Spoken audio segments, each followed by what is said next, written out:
നിങ്ങൾ ടൊയോട്ടോയുടെ diesel variant വാഹനം ഉപയോഗിക്കുന്നവർ, അതായത് ഇന്നോവ, ഫോർച്യൂണർ തുടങ്ങിയ വണ്ടികൾ ഉപയോഗിക്കുന്ന കസ്റ്റമർ ആണെങ്കിൽ നിങ്ങളൊരു 2005 to 9 വരുന്ന മോഡൽ, 9 അല്ല ഒരു 10 വരേക്കും വരുന്ന മോഡൽസ് ഉപയോഗിക്കുന്ന കസ്റ്റമർ ആണെങ്കിൽ നിങ്ങൾക്ക് ചില സമയങ്ങളിലെങ്കിലും എല്ലാവർക്കുമെങ്കിലും കുറച്ച് പേർക്കെങ്കിലും കിട്ടിയിട്ടുണ്ടാവും.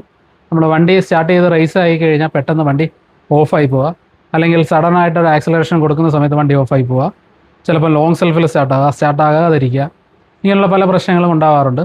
അപ്പോൾ നമ്മൾ ഒരു സ്കാൻ ചെയ്യുന്ന ഒരാളെ നമ്മൾ സമീപിച്ച് നോക്കിക്കഴിയുമ്പോഴത്തേന് ഫ്യൂവൽ സിസ്റ്റം ലീക്ക് ഡിറ്റക്റ്റഡ് എന്നൊരു DTC വരും.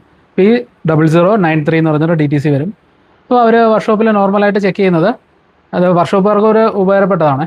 അപ്പം ചെക്ക് ചെയ്യുന്ന സമയത്ത് fuel injector, pump, diesel filter, അങ്ങനെ സകല സാധനങ്ങളും നോക്കിയിട്ട് ഫ്യൂവൽ സെക്ഷനിലുള്ള എല്ലാ കാര്യങ്ങളും നോക്കിയിട്ടും ആ വണ്ടിയുടെ പ്രശ്നം തീരാതെ നിൽക്കുന്ന ഒരു സമയം ഉണ്ടാകാം. അങ്ങനെ ഉണ്ടെങ്കിൽ നിങ്ങൾക്ക് ആ ഒരു കേസിൽ വരുന്നൊരു പ്രശ്നം എന്താണെന്ന് വെച്ച് കഴിഞ്ഞാൽ, അതെ, ഇത് വന്നിട്ട് നമ്മുടെ ടൊയോട്ടോ ഇന്നോവയുടെ ECM ആണ്. ഈ ECMൻ്റെ പ്രശ്നമായിരുന്നു നമുക്ക് ഈ പറഞ്ഞ DTC വരുന്നത്. P0093 fuel system leak, large leak detected.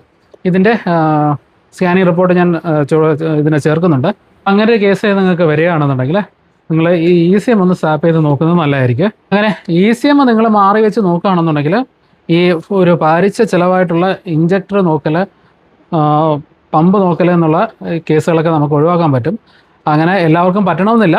അങ്ങനെ ചെയ്യാൻ ഒരു സാഹചര്യം ഉള്ള ഒരാളെന്നുണ്ടെങ്കിൽ നിങ്ങൾ ഫസ്റ്റ് ECM മാറ്റി വെച്ച് നോക്കുന്നതായിരിക്കും നിങ്ങൾക്ക് ബെറ്റർ.